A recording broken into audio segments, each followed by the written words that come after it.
President Trump adding new fuel to the claims that he is trying to tip the scales of the election by sabotaging efforts to vote by mail.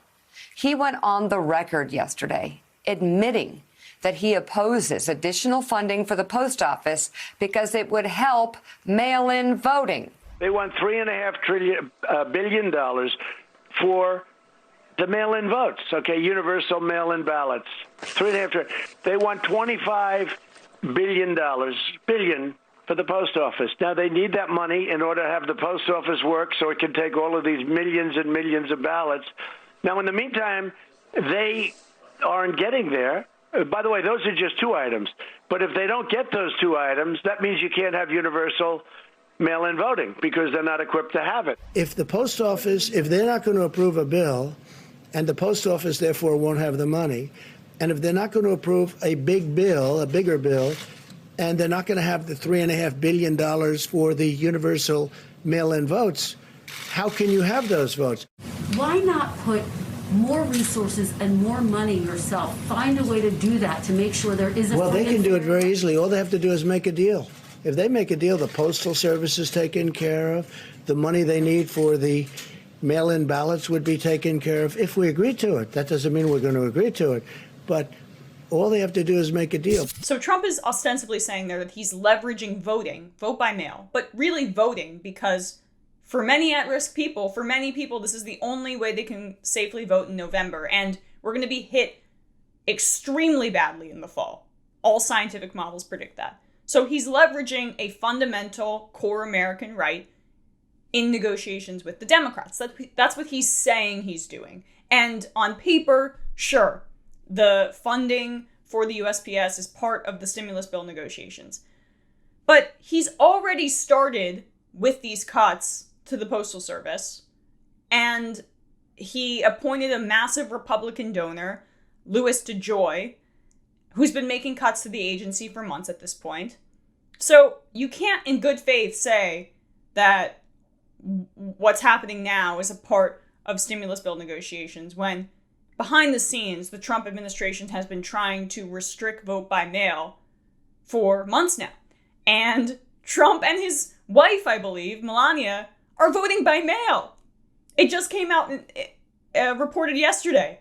So behind the scenes, they do this, and then they make it harder for the Postal Service to collect mail-in ballots. So he's really just cutting it and then waiting to face the consequences later and kicking the can down the road. So this has been underway for a long time, and now it's just coming to a head.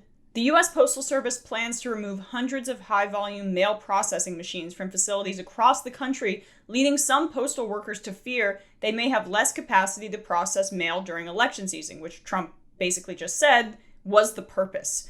Documents obtained by CNN indicate 671 machines used to organize letters or other pieces of mail are slated for reduction in dozens of cities this year. The agency started removing machines in June, according to postal workers.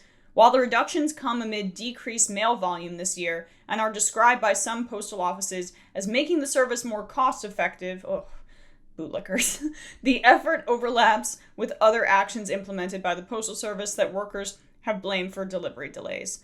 The new procedures were described in a July memo and include staff hours being cut.